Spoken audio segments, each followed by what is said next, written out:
This is a Jeanneau Velasco 37. It's a 2016 boat, and the big news with these is just how very practical and sensible they are. If you're looking for a family Flybridge cruiser, this ticks an awful lot of boxes. They're good value, give you a lot of space on board, and as I say, just a really practical, sensible sort of boat. So we're going to take a look on board of this one, and as ever, this will of course be the full tour. So we'll wander back down this side and we'll board on the bathing platform. It's a fixed platform on this one, but also you can put a lightweight tender up onto here, or they've got a paddle board on here, which is a nice thing to have. But quite a decent bit of space there. And then as we come on, there's a transom door. We've got this one open here. There's another one you can see on that side as well. So you've got two ways on and off. So if you have a large tender on here, then if you're berthed on that side, you can still get in easily. You don't have to clamber over the tender. And then the first thing that greets us as we step in is this cockpit area. So we've got seating across the back here. Now, of course, you can put a table out here if you want to. You can put a couple of director's chairs and sit around, so you can make that into quite a nice area. And what I think we'll do is take a turn around the inside first of all, and then we'll work around the decks and the Flybridge, show you the engines and access all areas. So these are the sliding doors. They are 3-part doors, so they open nice and wide. You get a really decent aperture just here. And then the first thing we find is the saloon area. There's a table on this side. It's on a telescopic leg, so I would say with some confidence that that would drop down and make into a double bed with some infill cushions. And of course you can also fold that out, so if you're dining you can spin that round, open it up, make it a lot bigger. And they've put the galley up here as well, so that's over here on the port side. We've got the sink, as you can see, and then there is a 2-burner hob underneath that one, and then the oven underneath. This is all gas. Release that, I could even open it, there we go. Grill in there as well. So all that will operate. There's no need for a generator on this one. This you might be wondering about. I know I am. I don't know what that is, other than if you switch it on, it tells you the temperature. So, but it's actually some sort of probe on there. If anyone knows what that is, let me know. Perhaps it's a cooking thing. Anyway, there we go. A hot loop. I'll Google it later. They put a little TV in here, so that's quite nice to watch a bit of television in the evening. And then we come on forward again. This is rather nice because you've got this forward-facing seat, and that means that obviously you can sit a couple of people up here, but it means that 3, maybe even 4 at a squeeze can sit across there. When the boat's underway, it's a great place to be because you've got a good view, you're all together, and you're in the shelter, of course, being down at this lower helm. There's an upper helm as well at the Flybridge. I'll show you that when we do the outside. Now here, what we have is a lift section, and what's brilliant about that is the fact that they've actually put a door on this one. So with that lifted up, cushions are in the way in a minute, let's lose the cushions. There we go. That lifts up like that, and now we've got really great access to this. So that just opens that way, and then it slides, and you're straight out onto the deck. If you're short-handed, that's a brilliant feature, because from the helm here you can even stand on the deck and reach the throttle control. So you could be out here as you're manoeuvring in, if you're coming alongside on this side, and reach the controls just there. That's a nice touch. And in fact, this one's also got a bow and stern thruster. That's brilliant. It makes it really, really easy to manoeuvre because you can literally push the boat sideways with those. There's little propellers, one at the bow, one at the stern. Push them that way, and it'll push the boat that way, and of course the same in the other direction. Other things we've got here, rev counters for the engines and the instrumentation for the engines there as well. That's an autopilot, so when you're out at sea you can set that and it will hold a course. So you can literally set your revs, set your course, and it'll pretty much drive itself. Trim tabs on here, they're to level the boat, so when she's planing, if she's heeled over a bit, you can straighten her back up. And there's also a multifunction display on this one, so that's charts and depth and that kind of stuff. And a fusion stereo system, so that's a nice thing to have as well. And then these are switches for lights, pumps, water system, wipers, all the usual bits and pieces across there. But that's a decent helm there. If we drop that seat back down and have a seat, have a sit, either works, doesn't it? Pretty good view out, and quite decently thin mullions as well.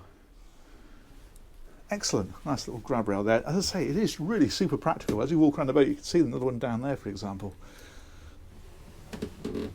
And there's another opening window then on that side as well, so you can get plenty of air through here.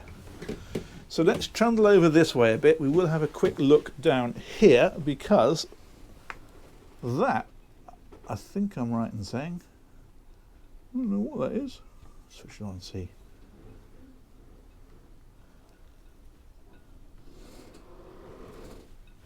Okay, that's thinking about it. Okay, this is a monitoring system for that's batteries, for example. What else have we got on here? Water tank. That's what that is. It's a boat monitoring system. Intriguing. Okay, let's turn that one back off again. There we go. And then that one there is the Fusion Hi-Fi. Oh, that's just jumped back on. So that's the main unit for that. And then underneath there, supplies. Let's try and turn off again. There we go. That's got it. And then on this side, again, bits of storage, all quite nicely done like so. So that is the main deck. If we spin on round now, this is what I mean about this grab rail. That's quite handy. And then this takes us down to the lower deck. Again, it's all so simple and straightforward. We go into this one, that is the owner's cabin. Drop that back like that. Central double bed, which is nice because it means you can get rounded into it very easily, but also very helpful when you're making the bed. You see these sometimes up against the side, and that's fine, but never quite so easy to make. There is a hatch overhead. It's got a blind across it at the moment, so that is ventilation or indeed access out of this area.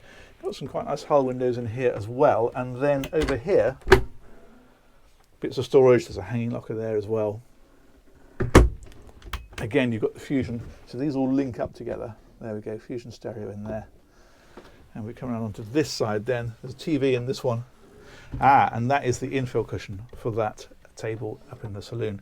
That's just a little bar heater. People put these on in the winter sometimes, just to run off the shore power and keep a little bit of warmth in here. Obviously, when you're actually using the boat, it has got a central heating system, but you wouldn't leave that on if you were leaving the boat alone for a few weeks. If you come back a bit further then, this one takes us into the guest cabin. That's what I mean about being a brilliant family layout, because you've got brilliant cabin for kids here, or for friends, you know, whoever wants to use it, and then that separate forward cabin. And again, you've got the large hull window, that rectangular section, that is an opening section. Again, you've got the Fusion Hi-Fi in here, and again, you've got the TV. So it is all nicely set up, actually. Headroom drops a bit as you come back here. That's because we're back under the helm position here. They've used that area twice, but actually there's plenty of it, so that's not a problem. And then at this end, you have got room where you can stand and get changed and all that kind of stuff. And then here is another hanging locker. Decent little cabin, isn't it? And then across the corridor, it's just one single heads on this boat. That's here, so that's a day heads. Both these cabins share this one.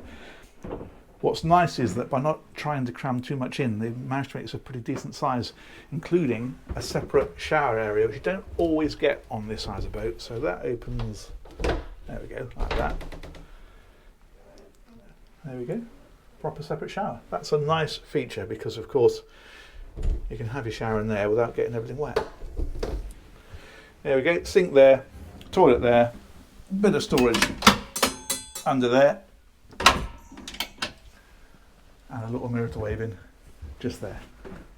Okay, let's come back out of here. Oh, I will show you as well, these are the main battery switches for the boat, so the isolators for the engine start batteries and the domestic batteries and so on. So that, again, nice and convenient, and these little pin lights here, so they're lighting up the steps down through here thusly.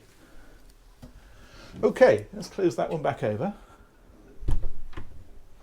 And we will take a turn around the decks, have a look at the Flybridge, and then I'll show you the engines. And there's a leatherette on this one as well. So, shoes back on. Now this one has got asymmetric decks. So what that means is that the side deck on this one, although perfectly usable, is narrower than the side deck on this side. And what that means is you get one really good wide deep walkway forward, really easy to use.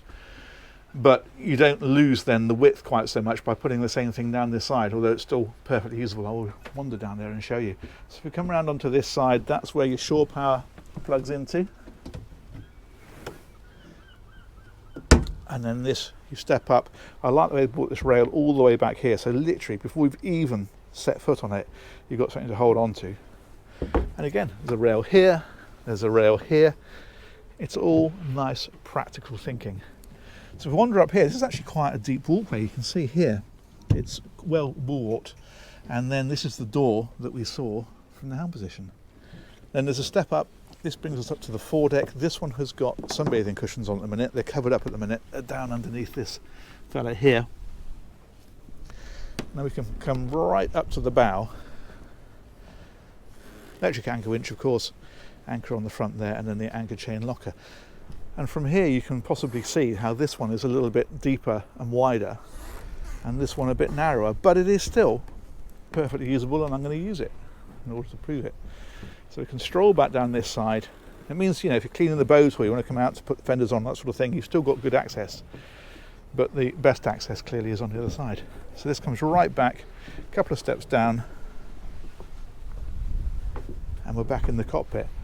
Now the other thing this boat has got, of course, is a flybridge. That's accessed by this ladder. So if we wander up here, there is in fact a hatch that you can pull down here, and the idea of that is that there's a canopy that zips into this, so that it goes all the way around, and it's a bit like these boats over here. It encloses the whole of the cockpit area, and that's nice because firstly it protects this whole area, of course, and secondly it gives you another space on the boat when the weather's not quite so good. Anyway, let's trundle on up. For a 37-foot boat, this is all right. Got a nice big seating area here, and then here you've got a decent helm seat and then room for 2 more people to sit next to you. And again, of course, other people can sit around here. That makes it quite a decent sociable area when you're underway. Very comprehensive helm up here because you've got repeater for the autopilot, that bow and stern thruster there controlled from here as well. These are the throttles, of course, the trim tabs, the rev counters, pretty much everything you have downstairs you've got here. That one there is another multifunction display, VHF radio, and another Fusion stereo head unit. We're not short of entertainment on here, are we? And as ever with a Flybridge boat, the view that you get from up here is fantastic. You know, when you're manoeuvring in a marina like this, you're looking right across the top of a lot of these boats. And it does mean that it's very confidence inspiring when you're coming in and out of places like this. You can imagine on a lower boat how you can't see out quite so well. This gives you tremendous visibility. There is also a bit of adaptability going on here because this seat here will, if I release the right catch, hang on. There we go, that will drop. Another one there. First read the instructions. There we go. That drops that way, and that means that you've got really good seating all the way around here. But also then we can come back here, and this one is propped by this fella here, and we can lift that to there, drop that one flat. There we go. And that then makes a really nice sunbed out across the back of the Flybridge. So very adaptable, very useful. Table here for dining, of course. Let's put that one back as I found it.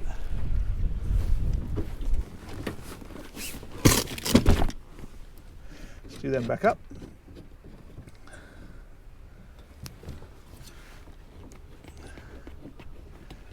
Excellent. These actually do secure, that's why they've got these tabs on them. We've just put them up for the minute just to show you how they look. So there's a way of securing those in place so they don't blow over as soon as the wind blows. Anyway, moving on. Radar arch here. This one's just got the spotlight on it and the horn and TV aerial, that kind of stuff. But if we wanted a radar, that's where that would live. And then if we wander back down, we should probably go down this in the correct way, which is backwards. Although it is raked back enough, you could probably go down forwards. There we go. And because this is a conventional shaft drive and the engines are therefore under the saloon floor, what you do get is a really good lazarette area. And what that is a storage area. I push that one there. There we go. Let's put a little bit of weight on that sometimes. Give them a twist, like we did last summer. And there we go. That's your boating equivalent of the garden shed or the garage. So canopies, for example, cleaning gear, whatever else you want to put in there. Tons of space down there.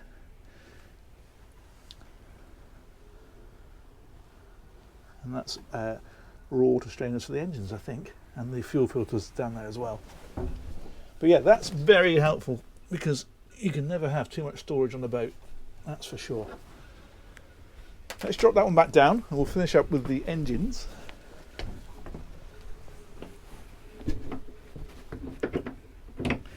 Now they have deliberately kept everything, there we are, really simple on this boat, including the engine hatch, because this isn't on a gas strut. There's literally just a panel here that if we unpop the carpet, you will see there's a release there, another one there, another one there, another one there. And with two people, you can easily lift it and drop it out. I, however, am on my own, so I'm going to use a little bit of video editing magic. Here we go. So, down in here, we have a pair of Volvo Penta D4300s. They are conventional shaft drive, so you can possibly see the shafts going out at the back of the gearboxes, at the back of the engines. All nice and clean in here, I have to say. But yeah, all very straightforward really, because you've just got the engines, the gearboxes, the shafts. It's all nice and simple. And I'm guessing with those engines, she's probably going to be good for, she must be getting up towards 30 knots with those engines, I would have thought. And therefore cruising, well certainly this sort of boat you normally cruise sort of 20 to 25 knots, and I'm sure it'll do that very nicely. The fuel tanks are outboard of the engines. You can see those out there. There's one there and another one on this side. Again, making a bit of a guess, but you're normally looking at about 250 miles of range with this type of boat. You've got the fire extinguishing system in here. You've got some of the electronics are in here as well. And yeah, it's just a nice, tidy little setup. You can get right down obviously between the engines there. This panel here, I'm pretty sure, will come out as well. You need to lose the table to do that. And then you've got pretty decent access, really. So there we go. Let's magic back out of there and put the other fella back down again. So there we are. That is that magically edited back down. I think I am going to go and take a seat up at this lovely helm position next to this sliding door. And I'm going to say huge thanks to One Marine down in Torquay. They've got this boat for sale.